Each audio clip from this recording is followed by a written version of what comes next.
What's up, people? This is Nate Girl 30 here, and this is going to be short and sweet, just like how Final Resolution was for me last night. I'm going to be real. Don't call anything Final Resolution if there is no resolve in sight, and there was no resolve in sight for any of the matches, and that was the one thing that was pretty off-putting for me. Now, I was disappointed at the X Division match. I wanted Kenny King to win, but let's face it, do you honestly believe that RVD is going to allow anybody to be put over? No.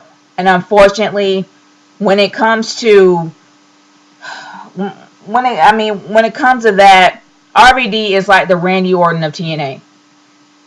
Unfortunately, that's what he is. But at least, well, Randy Orton puts people over occasionally, but I don't know about RVD. But either or, he is the Randy Orton of TNA. So, unfortunately, Kenny King did not win, and I was highly disappointed at that. But I have a couple of gripes with some of the matches, and honestly, it was really sad for me. Like, I literally watched that pay-per-view and I was not excited at all, like, watching these matches. But the matches themselves were not bad. They're never bad. They actually do know how to put on a good in-ring show. When it comes to building up their feuds, they are really good at that. They really are. They have gotten better when it came to that. That's one thing I can say. When it comes to the external conflict or in the internal conflict, they do bring it together, and they bring it together well. But the only thing is that they were holding a lot back for this pay-per-view. I'm not going to lie. They could have gone all out, but they were holding back a lot.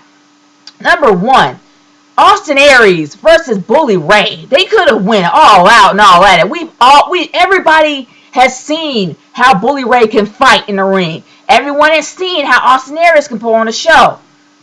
They literally could have just went at it and just went toe to toe and made a resolution in probably the best kind of way. They could have ended it in the best kind of way. But sure, you had to have Brooke come out. You had to have all this stuff go on. You had to have Bully Ray lose, which means there's no resolve, which means that this whole thing is going to continue. It was a great match, no doubt. But the fact is, the ending was bad. That was wrong with all the matches. The endings were wrong.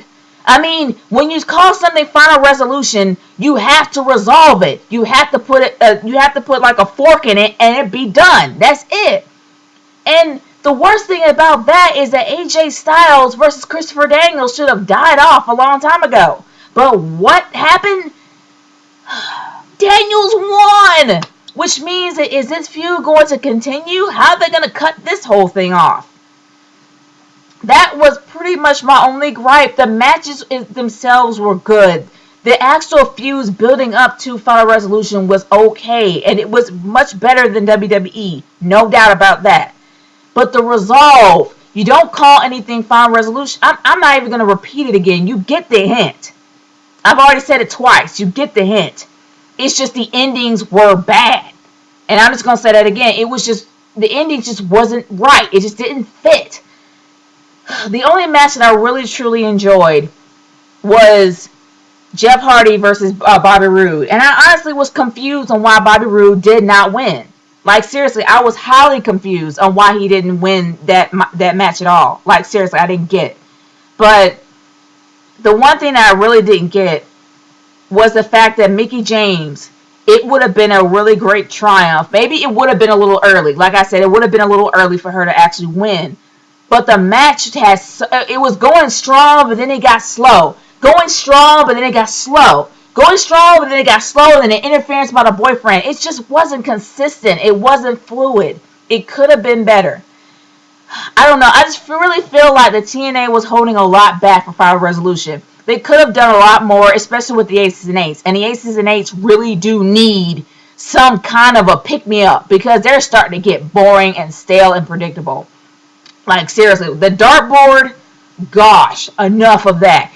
D-Von, enough of that. Like, seriously, they really need to have some sort of an angle to pick themselves up. But unfortunately, they kind of missed the mark on that match. There were so many rumors in the YWC about Wes Briscoe being the next Aces and Eights member and possibly being a mole with the Faces or something like that. And same thing with D'Lo Brown. They could have done something there to kind of bring a little bit of more edge to the Aces and Eights, and also kind of started something with the faces going against each other. Seriously, they could have done something to kind of bring a little bit more oomph to that match. Like I said, the match itself wasn't bad. It's just they could have done a little bit something to kind of hype up the feud a little bit more. Because we all know the Aces and Eights are probably not going in for a little while. So they really do need to have something to get everyone talking again. Something to kind of get people interested. But they fell short when it came to that. I'm going to be honest. That pay-per-view was meh. It wasn't horrible. It wasn't pathetic. It wasn't bad. It was just meh. It could have been better. It really could have been better. And I was really disappointed at a lot of the matches that I saw.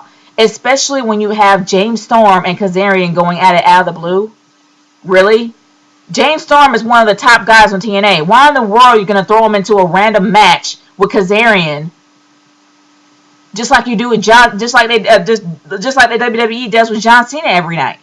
Seriously? I don't know. They could have done better with this pay-per-view. I feel like they were holding back. The matches themselves were okay. They're always great when it comes to wrestling. And the feuds were really, really good. It was a really good build in my opinion. A lot of emotion built up for the feuds themselves. But I really do feel like they were holding back. I really do feel like they could have went a different angle, but they chose not to. And it just made the whole pay-per-view kind of fall short. But I want to hear what you guys think about this. Leave your comments in the comment section below or send me a video response. But like I said before, I really do feel like they could have done better and they really shouldn't have held back. They could have brought a little bit more to it. But instead, they really, really held back. And I'm hoping they'll do the same thing for the next pay-per-view. But this is Nature Girl 30 signing off. Peace out. Later.